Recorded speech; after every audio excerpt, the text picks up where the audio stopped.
Major support for Do the Math has been provided by Chevron, the Kern County Superintendent of Schools, Edison International, Valley Strong Credit Union, California Resources Corporation, Panama Buena Vista Union School District, and Kern High School District, with additional production assistance provided by these supporters of education in Kern County and throughout the state of California.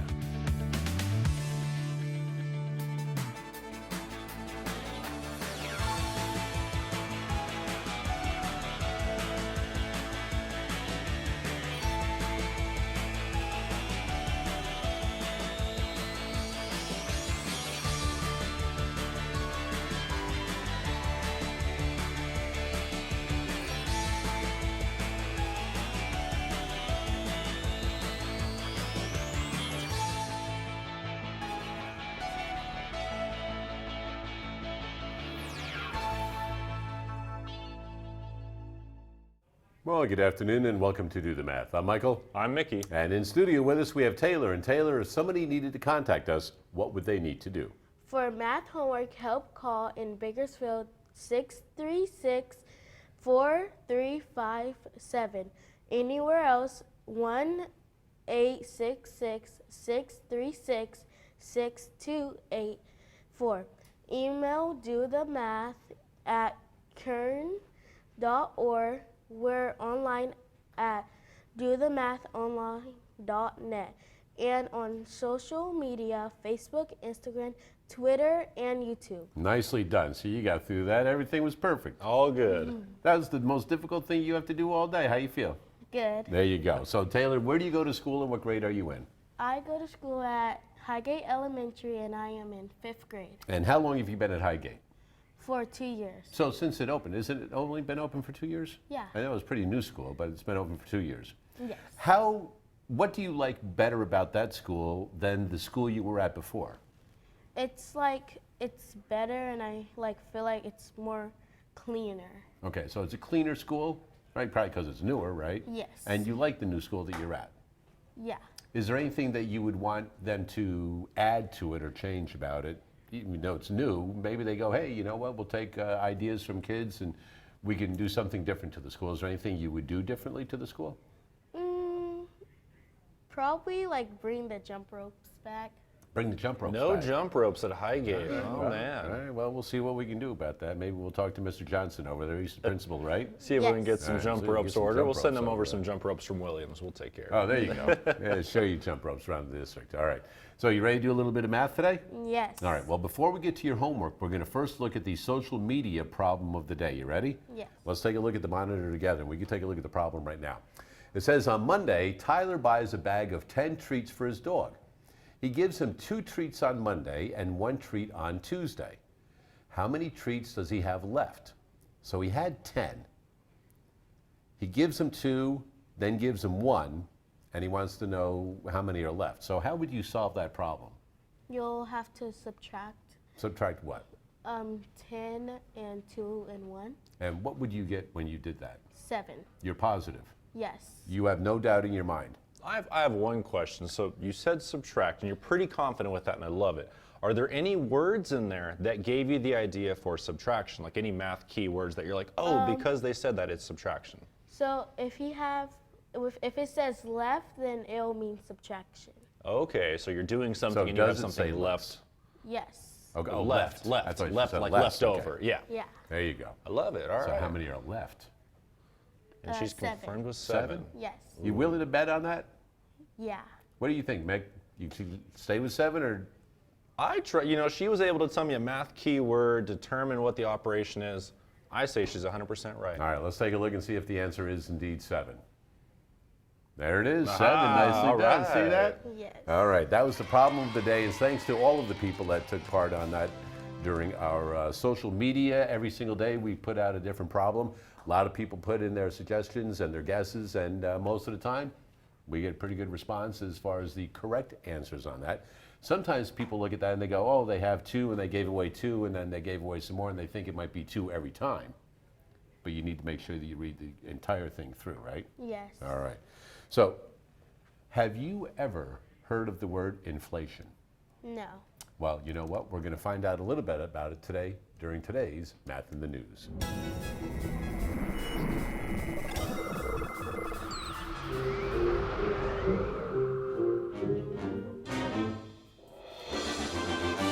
All right, so today's Math in the News, we're going to go to the camera that we have out here. I have a couple of comic strips from the newspaper the other day. Literally, you can tell were ripped right out of the newspaper the other day.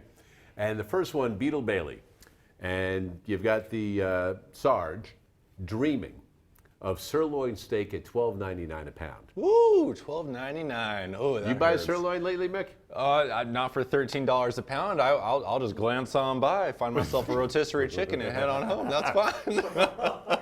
All right, so let's take a look at the next box there. Now inflation is ruining my dreams, right? So he's doing the same thing, right? Sirloin steak, $12.99 a pound. That's a little bit high, right? $12.99 a pound. So he's dreaming of steak. But inflation, have you ever heard of the word inflation? Doesn't it mean like it's ruining or interrupting? Ooh, I Well, could ruining take is a good part of that interrupting. right there, okay? I'll take interrupting. So that's just one of the comic strips.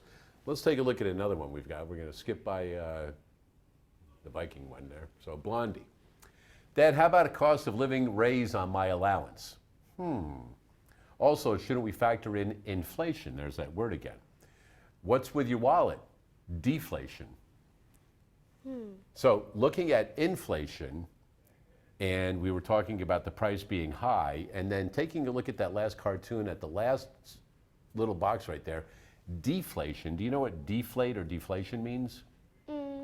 Think about a basketball, right? If you pump it full of air, you're inflating it, it's getting bigger. Yeah. If you take the air out of it, you're deflating the ball. Okay? So when Dagwood is looking at his wallet, he's going deflation because it's becoming more empty. So he doesn't like the idea that his daughter wanted more money for her allowance and taking into consideration inflation. So let's take a look at the screen right now. So we've got the big word right there, inflation. A couple of headlines in back of that deal directly with inflation. And let's take a look. So what is inflation? That's what we want to find out, right? Yes. All right. So it's an increase in prices over a given period of time.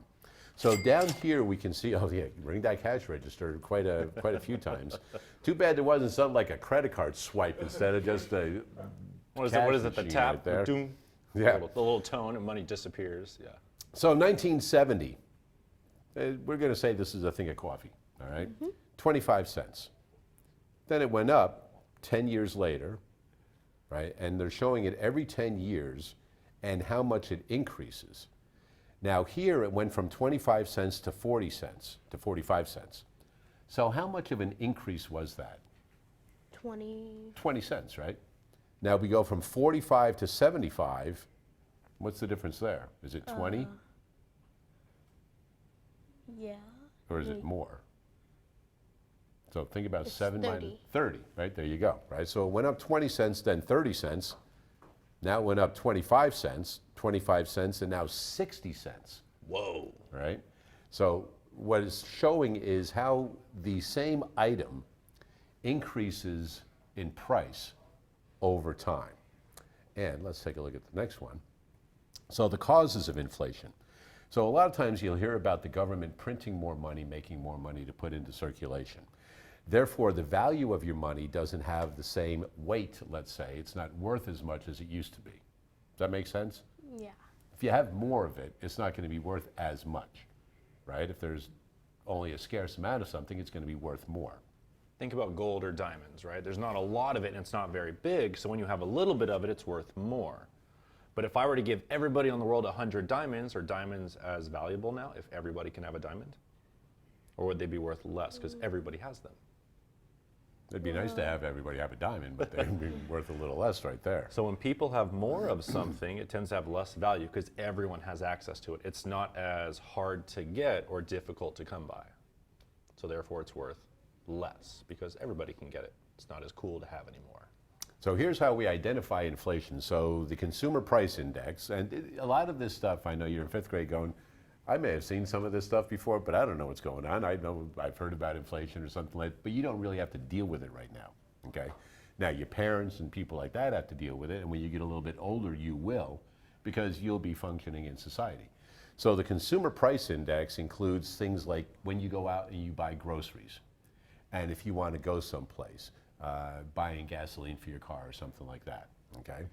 The Wholesale Price Index is before it gets to the consumer, all right? So that's the difference between Consumer Price Index and Wholesale Price Index. Then here's where we get to the math part of this. So the percentage of inflation that we see. So you're going to take the final Consumer Price Index. So the final is the latest one, okay? So as of 2018, it was 252.439, all right? That's what the price was. Back over 40 years ago, it was a little over 54. So what you do is you take those two numbers, you divide them. Okay, you're going to get a decimal, and then you multiply it by 100 to get a percent. Because you know, if you take a test, what's the highest percent you can get? 100. 100%, right? That's the whole thing. So that's why we multiply it by 100, and therefore we get the percent. So inflation for something, they're showing a cheeseburger, right? It's 462% increase. And that's how kind of inflation works, and it's kind of a quick, easy formula for you to do right there. And that is today's Math in the News and how inflation works, just a little bit. And just so that students can kind of get an idea, because it's in the news a lot with the debt ceiling, all of that stuff, and it's even in the comics. Yep. With them having dreams about When inflation. it makes it to the comics, you know, it's pretty prevalent. It's going to be on the news all the time right now, all right?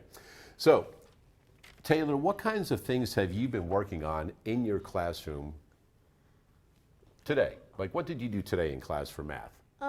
So we worked on fractions today. Okay.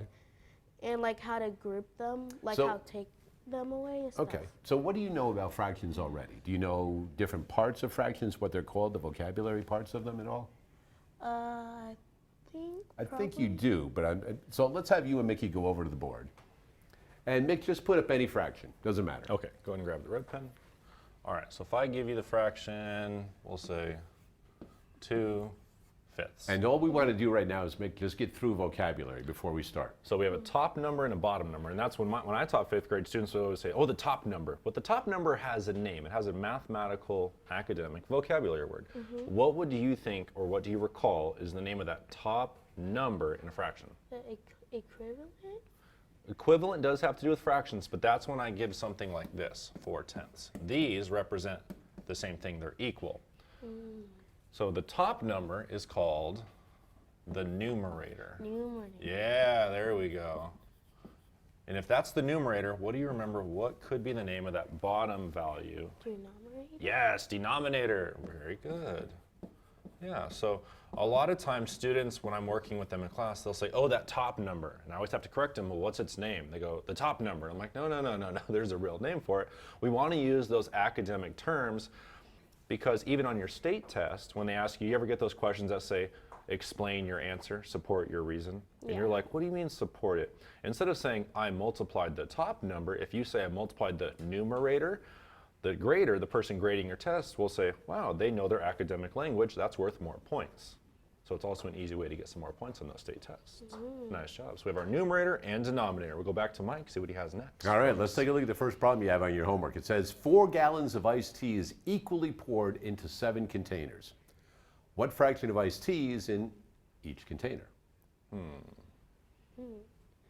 So we're going to divide. Going to Okay. divide, okay? Yeah. So we're going to divide 4 divided by 7.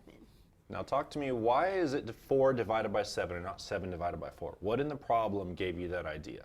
Well, it says that, it is that because we don't want to divide the containers because like we need to divide of how many like each container will get. So I'm not going to get the container and dump out nothing. I need to put something in the container? Yes. Okay, so 4 represents the lemonade or the gallons.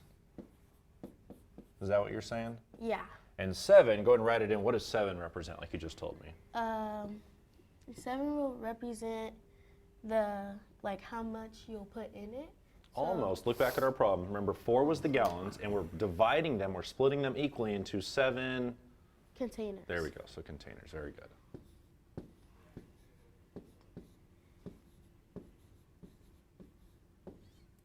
Is that how you spell it? Close. Containers? I'll give you an I, and we'll take out the apostrophe. Other than that, you're good to go. Oh. There you go. Good to go. All right.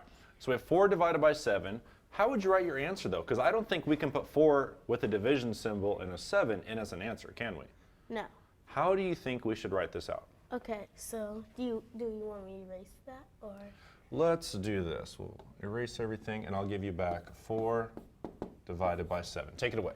Okay, so 4 divided by 7 will be 4/7 because the stuff that you're going to be putting in the container will go on the top because that's how much you're putting in. And what's our top number called? Numerator. Numerator. Very good. And then the bottom, the 7 will be for the bottom because that's like each container that we're going to put in, which is called the denominator. Very good. I like that use of academic language there. So now Yeah. we have 4/7.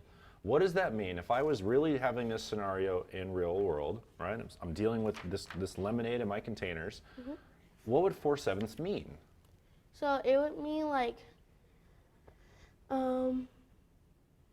a fraction. So it'll you're going to put that much in each container, or it's going So to 4/7 of a, what were we measuring in?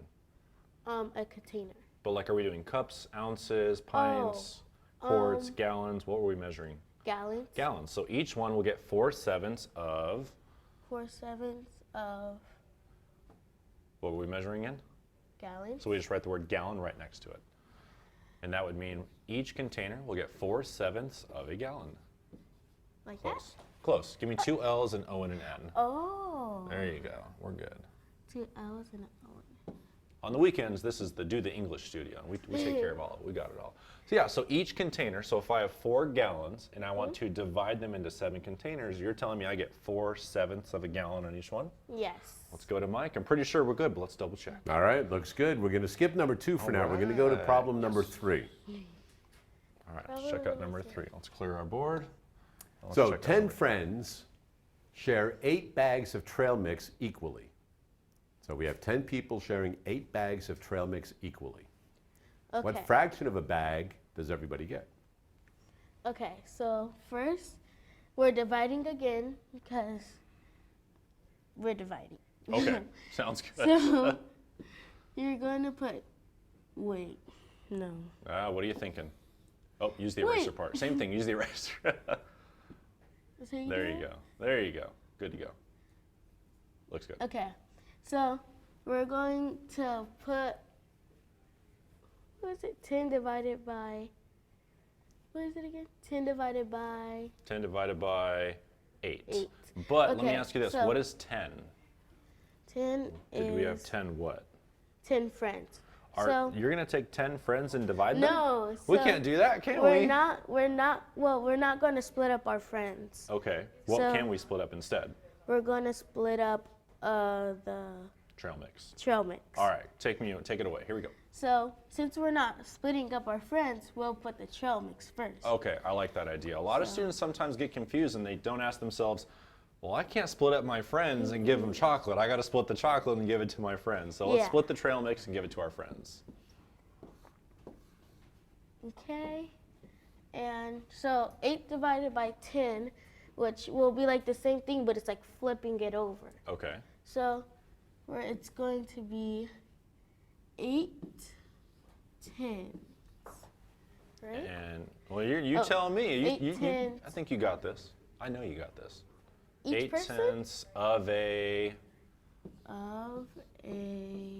Of a what? Because it was 8 what of trail mix. If we need, we can look back. I at think the they were problem. just bags. Those are just bags. Bags. Right, they 8 were bags. just bags. Okay, 8 bags. so 8 So bags 8 tenths of a bag. bag. Yep. Each friend will get 8 tenths of a bag. And Mike, I'm pretty sure we got that one as well. There you go, nicely We are done. Now acing here's what we're going to do. We're going to extend this one problem because earlier Taylor was saying, and she was doing fractions and things, she goes, do we have to simplify? And I go, well, maybe we will. And she goes, That is a I look have a of little trouble joy, with that. Taylor. Yes. So let's simplify that right now. Oh my gosh. All right, so if we have Okay. 8/10, right? And earlier you told me one of the vocabulary words you knew was equivalent, right? Mm-hmm. So I need to turn 8/10 into an equivalent fraction. Okay, so don't we like take the denominator? And do what? That's gonna like, we're gonna make it as a fraction, 10/10. Not Right. necessarily. So when I simplify a fraction, I want to turn this, remember earlier, let me see, 1/2. Would you say that's the same as 2/4 of something? Yeah. Yeah. So we need to turn 8/10 into something else that represents the same amount. So we have to change this a certain way. So let's think back up to this example problem. Oh, Or no, you got it? yeah. Aha, There you go. There we Nicely go. done. There, I got a high five on that She one. found an equivalent fraction. So the only now caveat we'll is we said simplify it. simplify, and you went up. But it's still an equivalent fraction. So to simplify this, how would you make it smaller? If we had to go this way and make it a quote-unquote smaller fraction, like instead of making 8, 16, and 10, 20, could we decrease in the size of the numerator and denominator? Yeah. Okay, what do you have? I know that's gonna be 5, Okay. and that's, wait. Oops. Okay, so you have 8, and then 8 we can, what can you take out? 8, 3, 4. Oh, 4. Yeah, there you go. So there we go. So you gave us 2 equivalent fractions for 8/10. One was, you can't say larger because it's worth the same amount, but it has larger numerators and denominators. And then you also made an equivalent fraction with a smaller numerator and a smaller denominator. Awesome job. And Thank since you you. did double that and gave us an excellent first answer right there, Yep. we've got a meal courtesy of our friends at Grill & Burger for you, so congratulations on that. Oh, yeah. There you go. I do the same thing when I see something grilling like that. I go, ooh, yeah, and that's food right there. Anyway, we'll be back with more right after this.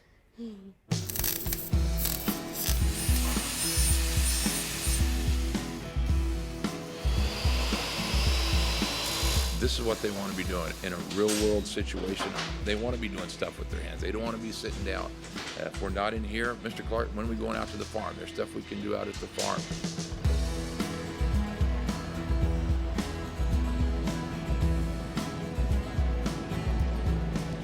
I'm a hands-on learner, so doing something's way better for me than just reading it or being told how to do it. This is probably one of the best ways to get more experience on what you want to learn and what you really want to love. I really don't know what I want to do. At this moment, it's going into aviation, but I think it'd be really fun to study agriculture too and maybe go into ag education. Whatever their respective pathway is, we're supporting them all the way through career.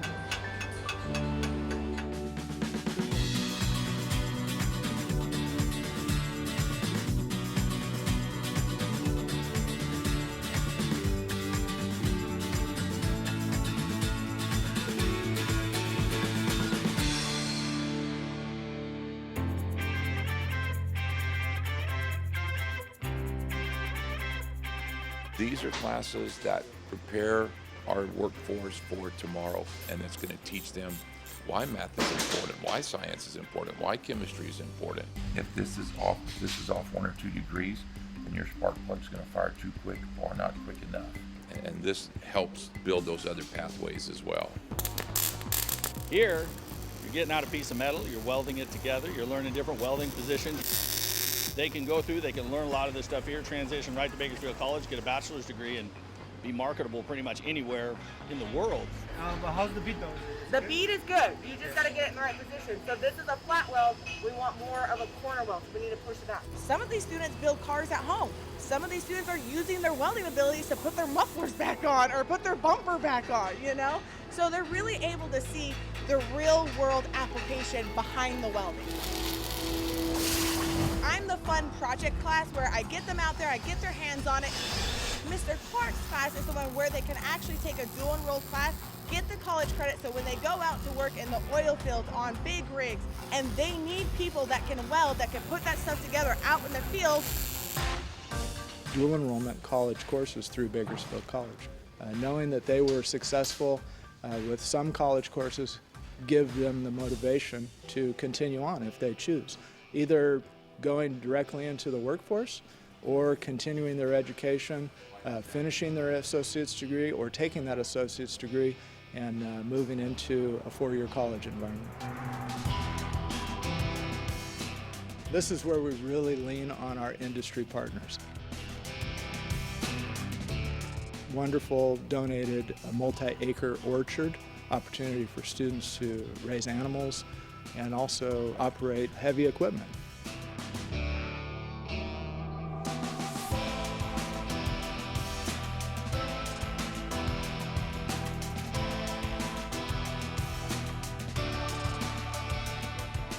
The value that we bring is giving them that work-based learning experience so that they can connect what they have in the classroom with what's out there in industry.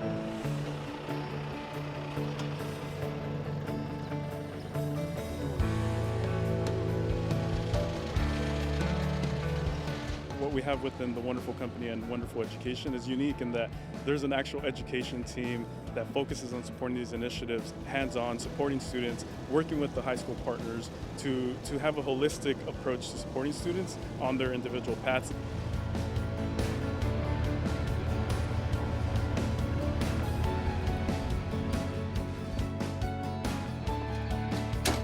Looking to be a diesel mechanic, and I feel like, you know, ag mechanics could really help me open up some opportunities there. I want to see where that takes me.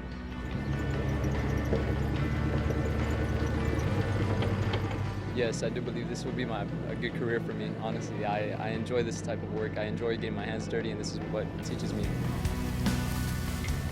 I hope to continue my education and go on into college and continue learning about tractors and other machinery. Agriculture is a part of my life. I've been raised on a farm and my family farms. So FFA was just kind of like, it was something I already knew I was going to do when I got into high school.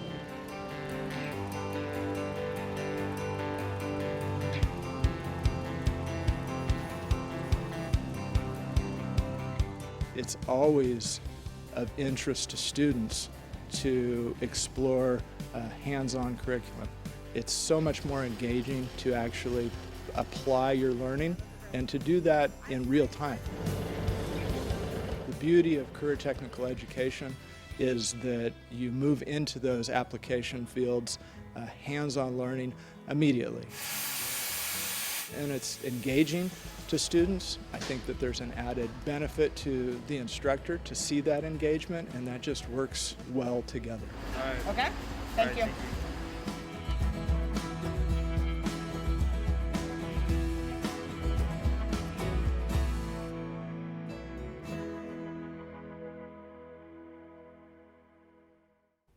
There you go, career pathways, one of the things that Mary Barlow was talking to us earlier at the beginning of this 21st season of Do the Math, and we'll be seeing plenty more of those throughout this regular season.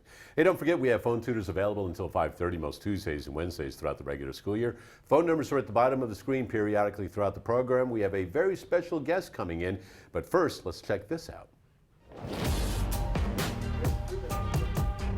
Oh, so this is Kane's shot. We're going to do what's called a building search with the K9.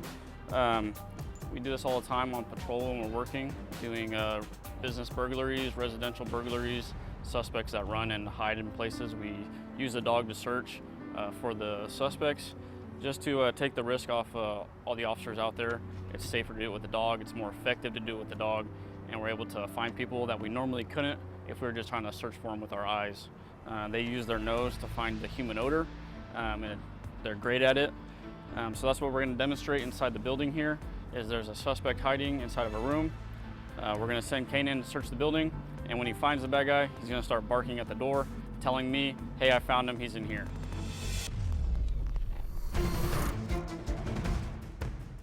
Attention inside the building, Bakersfield Police Department, we have a police K9. Come out now or make yourself known. Come out now or make yourself known. If not, the dog will find you and he'll bite you. So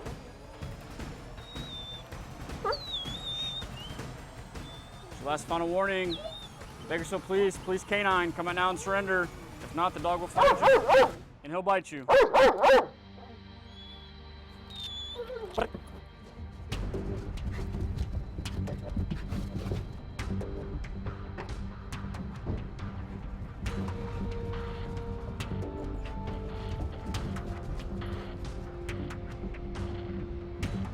So what he's doing right now, he's trying to figure out where the suspect's hiding, and we can safely stay out here and allow him to find the suspect without exposing any officers to any danger inside.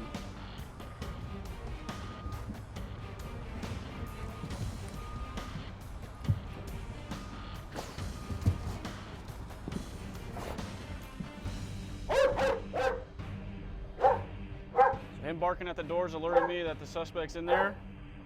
So we'll just safely approach the dog and then make surrender call-outs for the suspect to surrender.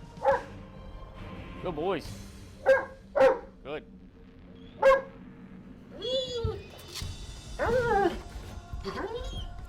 Good. Seats.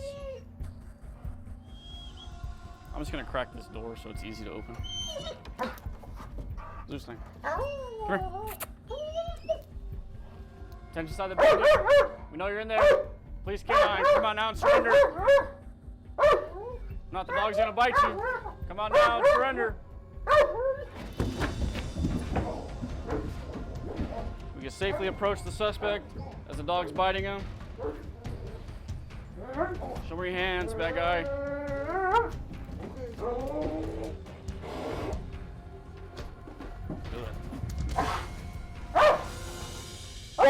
Good boy. And that's got to be a pretty exciting part of the day right there. In studio, we have Kane, the star of the video right there. Tyler, how are you today? Good, how are you doing? Good, nice to see you. So you're an officer with the Bakersfield Police Department. Yes. And Kane is also part of the Bakersfield Police Department. Yes, he's a canine officer with our department. So he is a canine officer. And how old is Kane right now? Kane is only 5 years old, and he's been working for about 4 years with me as his handler. Okay, so you alone, or are there other people that... No, I'm his only handler. So you're his only handler. So Correct. he knows what you want and the commands that you are talking about and Yes. stuff like that.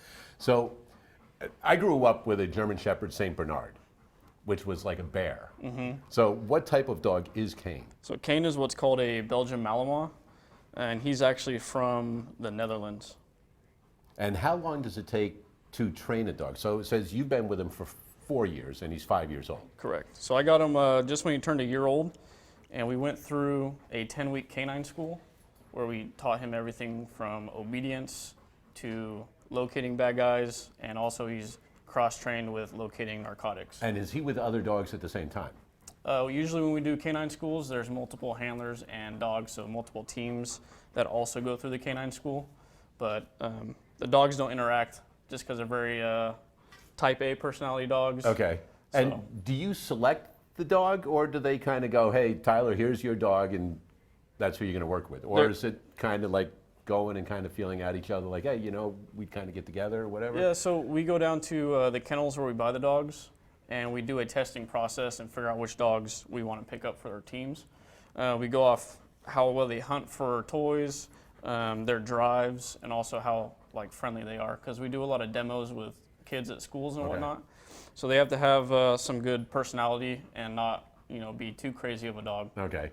Now, I know as an officer, you must go through constant training to keep yourself up to date on everything. How about Kane? What does he go through to keep up to date and constant training? Yeah, so when we're working during the day, we do training while we're working, and also we train twice a month for 10 hours. So 20 hours of training a month, and then at least an hour a day while we're working. Is there anything that seems to be more difficult than something else to train him with or on? It's just a lot of different environmental stuff.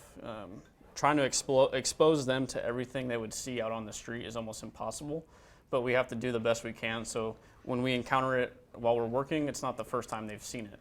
That's the biggest thing that we struggle with. Right.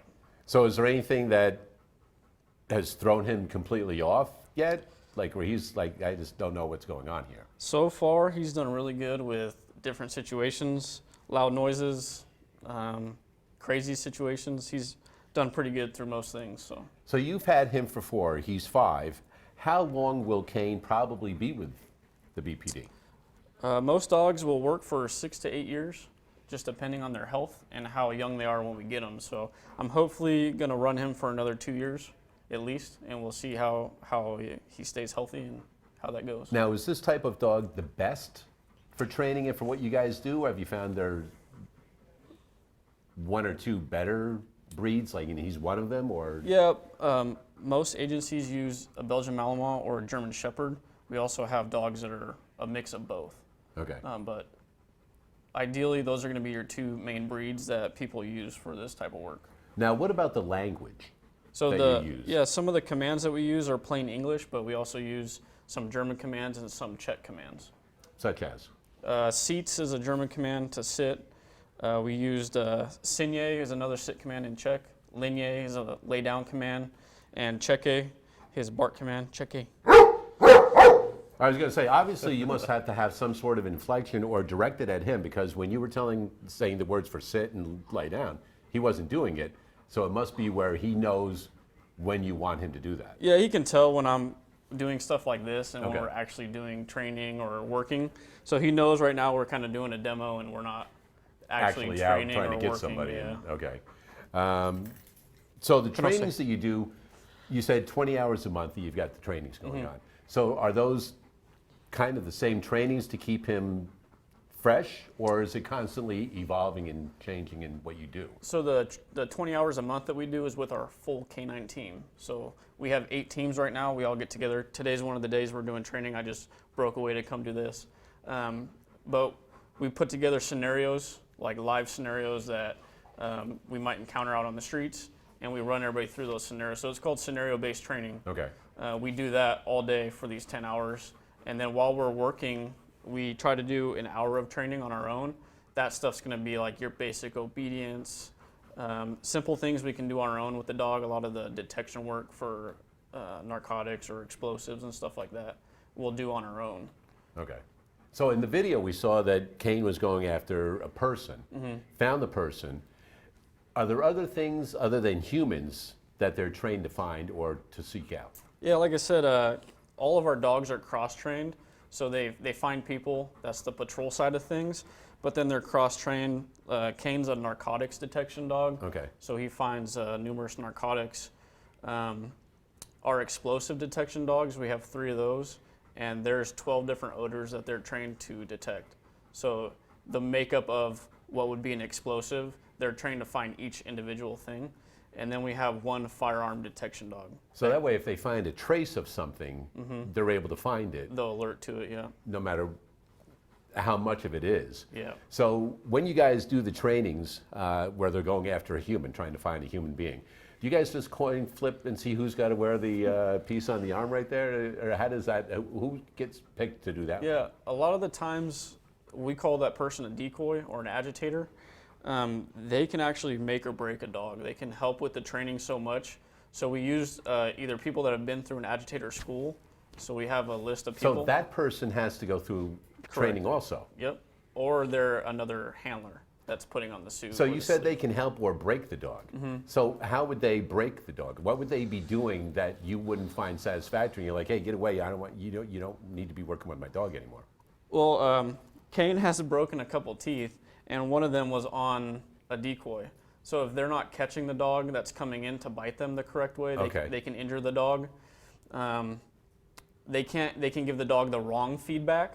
So if they're not biting the right way or they're doing something not supposed to, and the decoy is rewarding them for that, it's putting it in their mind that it's okay to do that, and it could, it's another obstacle we have to work harder Right, it to just overcome. impairs things, and it's like, all right, now I got to do this with him also. Yep. So how did you get involved? I mean, how long have you been with the police department? I've been with the department for 7 years. Okay, so obviously you've done things before you were working with Kane and the K9 unit. Yes. So is this something that you can volunteer for, you try out for, they go, hey, we'd really like you to do this? How does that happen? Yeah, so the testing process, we have a full day of testing where you have to have a minimum of 3 years of experience on patrol. You put in a memo, you come out to the testing day, and we do a physical agility test. We do an oral interview and also scenario-based testing. So we put the people that want to be a handler through scenarios, and depending on how they perform, we'll rank them at the end, and then that's how you get selected to be a handler. Okay. So. And how many handlers are there now with the BPD? Right now we have 8. So you must have 8 dogs. We have 8 dogs. Are there any other animals that are used in the same way Kane is being used? No. Okay. The only other thing we've had is we've had single-purpose detection dogs. A lot of times they'll use what we call floppy ear dogs, so Labradors, Golden Retrievers, German Shorthair Pointers, dogs that are mainly used for like hunting, like bird hunting and stuff. They'll use those dogs for single-purpose detection dogs. Does he know how to smile for the camera, kind of like, I'm only kidding. See, you give a command. I don't know if you saw the story, but there was a story going around this week where up north there was a bear that found a camera and kind of thought that it was like posing for the camera and stuff like that. So I was just throwing it out there. If Kane knows how to pose for the camera, and I wouldn't it looks say like he he's- is right now. Yeah, he's not camera shy, but Yeah, he's just kind of relaxing and stuff like that. So I know that Taylor and I were talking a little bit, and one of the problems Taylor had to work on today was a dog receiving treats. Does Kane receive treats? And if so, what are they? Yeah, I give him treats usually every afternoon. If we're home, he gets what's called a Denta treat or a Denta stick. It's just a chewable treat. They're different flavors and they help his teeth. And then at night he gets just a little milk bone. All right. So this is your buddy. You're with him all the time, Oh right? yeah. Yeah, I'm with him more than I am my wife. We go to work together. He comes home. He lives with me. I take care of him on my off days. It's a full-time job, even when we're not working, even at home. So Yeah, so I mean, you've got the responsibility of having basically another human being just about. I Yep. mean, in your house with essentially you a all the time. 2-year-old too, the way that these guys are sometimes.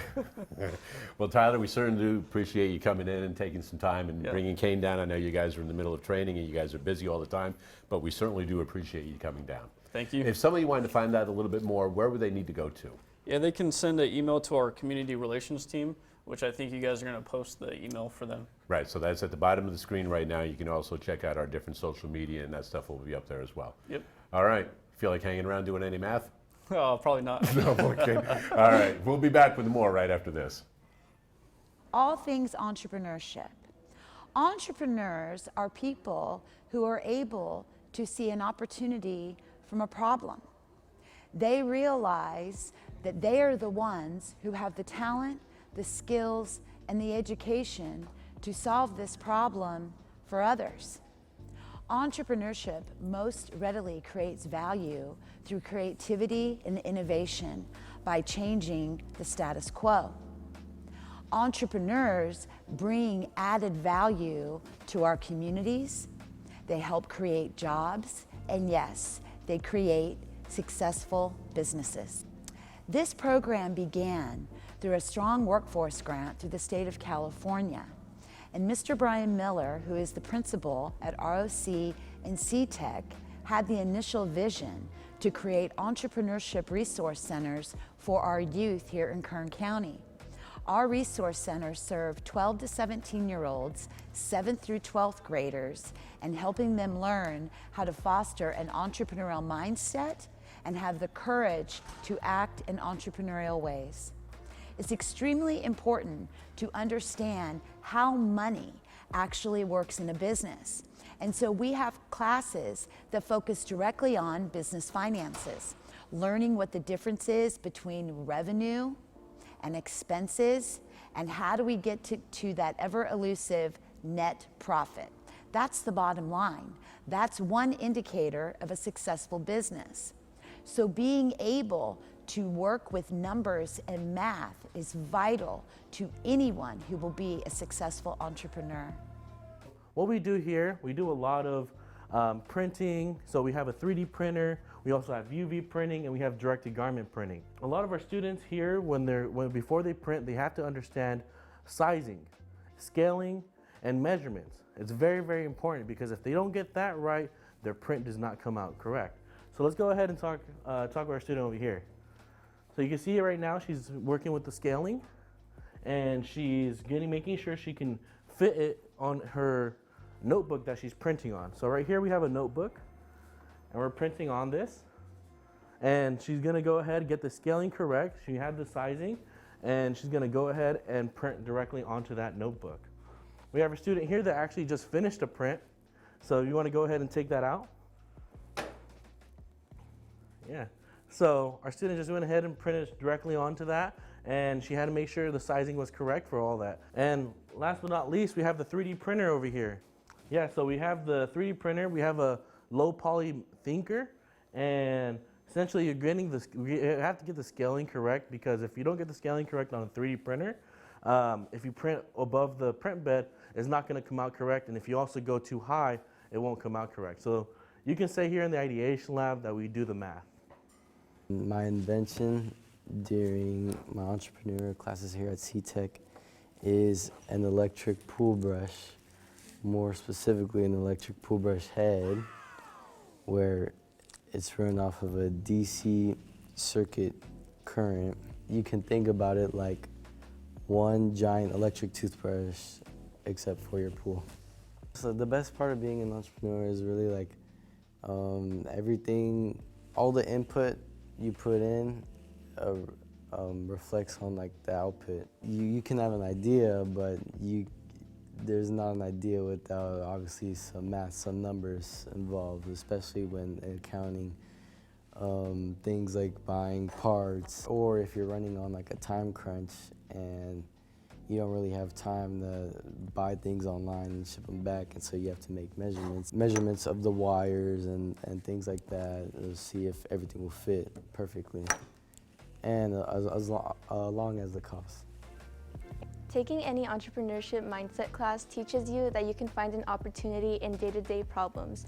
So you may not learn to direct for yourself, but at the end of the day, you may work for a corporate business, and I believe taking the ERC classes teaches you how you can build a team and work with others, whether you're self-directed or you're under somebody else's name.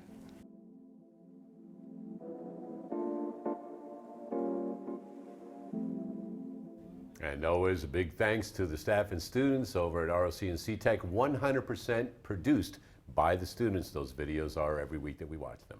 Hey, we do have phone tutors available until 5:30. We have Taylor, a 5th grade student from Highgate Elementary, has been there for 2 years, loves everything about the school, but is waiting for more jump ropes to get over there. All right, so what did you think about Kane? That was pretty cool, huh? Yeah. Had you ever seen a canine that close before? No. Nor have I. All right. You know what? We're going to go to the phones right now. And Bo, how are you this afternoon? I'm good. How about you? I'm wonderful myself. Thank you. So I think Mickey has up on the board the problem that you're doing. So explain to Mick exactly what you need to do and how you would like to do it. Solve each system by elimination. Okay. So has your teacher gone over this at all or given you any steps or strategies to go through this so far? Yeah. Okay. So looking at the two equations here, what is the first step you would take? And I would eliminate the 6x and the negative 12x. Okay, and what would happen if you eliminated those? How would you do that? It would be negative 6x. Okay, negative 6x. What's next? And then I would eliminate the 9 and the 8y. So we're left with negative y? Yeah, the negative y. Okay. And then that would be negative 1. Y. So typically we don't write the 1 there. It's always given that the negative y is going to be 1y all by itself. But let's go ahead and write the 1 in there anyway, since Bo wants that. Negative 1y. Like there you go. And our last part. Are we going to combine 12 and negative 6, Bo? Yeah. Okay, and what do we get after that? 6. Very good. All right, next step, what are you thinking? And then I don't know what I would do after this. Right, so what we want to do is we want to eventually have one variable on the left equaling something on the right, okay? So what I would do is I'm going to add 6x. That'll cancel on the left, and I add 6x on the right. But now I have this negative 1y. So in order to get rid of the negative, I have to divide by negative 1. I cancel that. So now I have y equals, but when I divide by a negative, both of these signs will switch. Does that make sense to you? Yeah. Okay. So now instead of 6, what kind of 6 do I have? A negative 6? Negative 6. So I have negative 6 Does this make sense so far? Yeah. Okay. Now, what do you notice? Do I have y in a value for y? Yeah. Yep. So the nice thing now, I can take this y value and plug it into either one of these equations where I see a y. So do you want to use it on the top one or the bottom one? I think the bottom one would be better. The top, oh sorry, the bottom, so you want to use the bottom one? Yes, please. Okay. So then, in this problem, I'm going to rewrite it. I have 6x still, plus, but now instead of a y, what do I need to put in? What was y's value we found out? It was negative 6x. So positive 6x, I mean. Well, so you're with the negative. We have negative 6 minus 6x. Oh, and then I just put that in there? Right, yep, because I'm saying y has this value. So then anywhere up here I see a y, like here, I plug in what we said y had a value of. Okay. All right. So then my next step, I can get my board to erase. There we go. Now I can distribute. My 6x stays the same, but when I distribute the 8, what's 8 times negative 6 going to give me? 42? Close, not 42. 40, how about 48? 48. 48. And because it's a positive times a negative, it'll be negative 48. And then next I have 8 times negative 6x. So the only difference here is this has an x. So now it'll be minus 48x.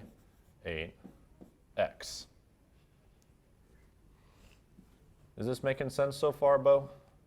Yeah, this is making sense. Okay. So now, is there anything here I can combine? Do I have any like terms? Anything that has the same variable? Yeah. What do you notice? That you can add them. I can add. What exactly can I add? Which of these pieces or factors are like terms, have the same variable or exponents? The positive 6x and the negative 48x. Very good. Good catch.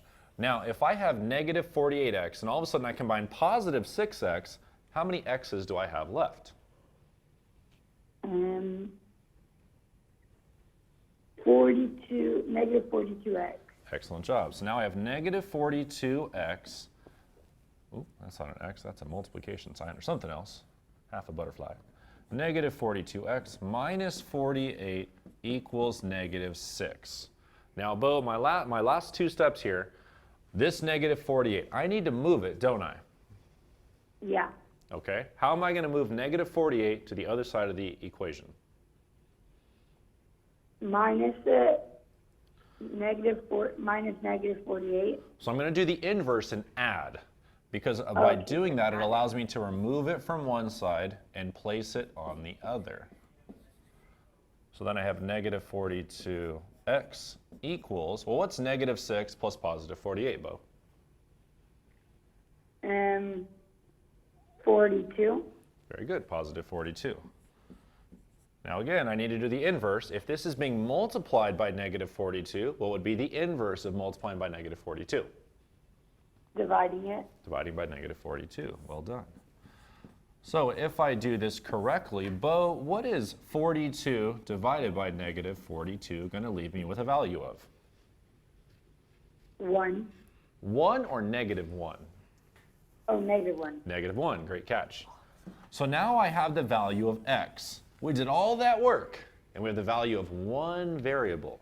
And you have 3 minutes to finish up the other one. So, Bo, the nice thing is, now that we know that x equals negative 1, hey, if I know x equals negative 1, can I plug it into another one of these equations? Yeah. Yes, so let's do that. So, do you want to use the top one or bottom one again? Let's use the top one. Top one, I love it. So, instead of negative 12 times x, what's going to go in here now instead of an x? The y? Not the y. Remember, I have a value of x. If I just got rid of the x, what number has to go in there now? -1 because -1. because we figured out that x has a value of -1. So anywhere I see an x, -1 gets substituted. Okay. So, Bo, let's talk through it. -12 times -1. -12, -13. Remember, we're multiplying. Oh. Can you tell me what you said again? -12 times -1. Oh, -12. Close. Negative times a negative. Oh, positive. Positive. So, yeah, good catch. So now we have 12 minus 9y equals 12. Bo, I still want to get y by itself, so what's going to happen next? Do I need to move the 12 over here on this left side? Do I need to get rid of it? Yeah. Yep. What am I going to do? What's the inverse of that positive 12? -12. Minusing 12, -12. Okay. -9y equals, well, what's 12 minus 12, Bo? 0. Yes, 0. Well, Bo, what would y have to be to make 0 on the other side? If I need to multiply -9 times something to make 0, what's the rule with that? 0. 0. So what is y's value? 0. Y has a value of 0. There you go. Nice work. Great problem right there, Bo. Thanks for calling in this afternoon for a great problem. You've also got yourself a meal courtesy of our friends at Grill & Burgers. So congratulations. All right, Mick, quickly up on the board, I want you to put 14 over 8.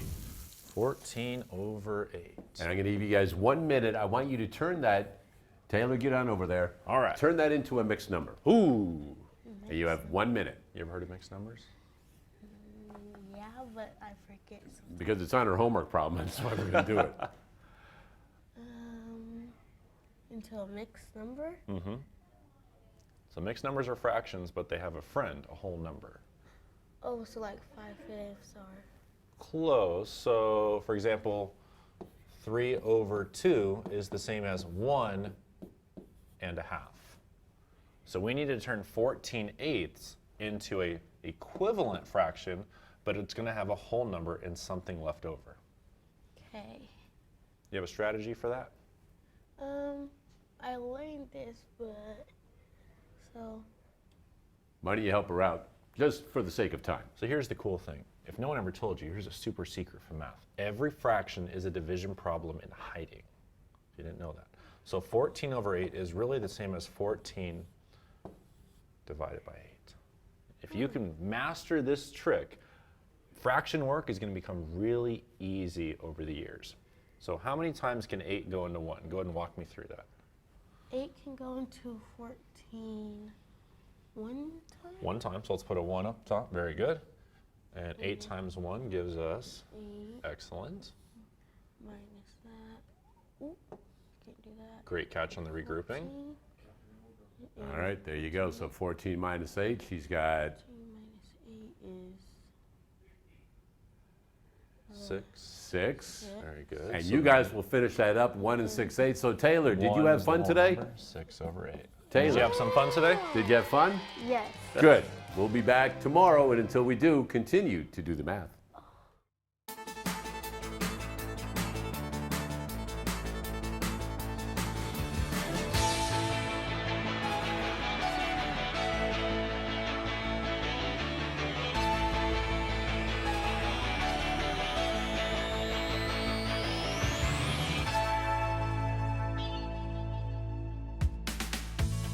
Major support for Do the Math has been provided by Chevron, the Kern County Superintendent of Schools, Edison International, Valley Strong Credit Union, California Resources Corporation, Panama Buena Vista Union School District, and Kern High School District, with additional production assistance provided by these supporters of education in Kern County and throughout the state of California.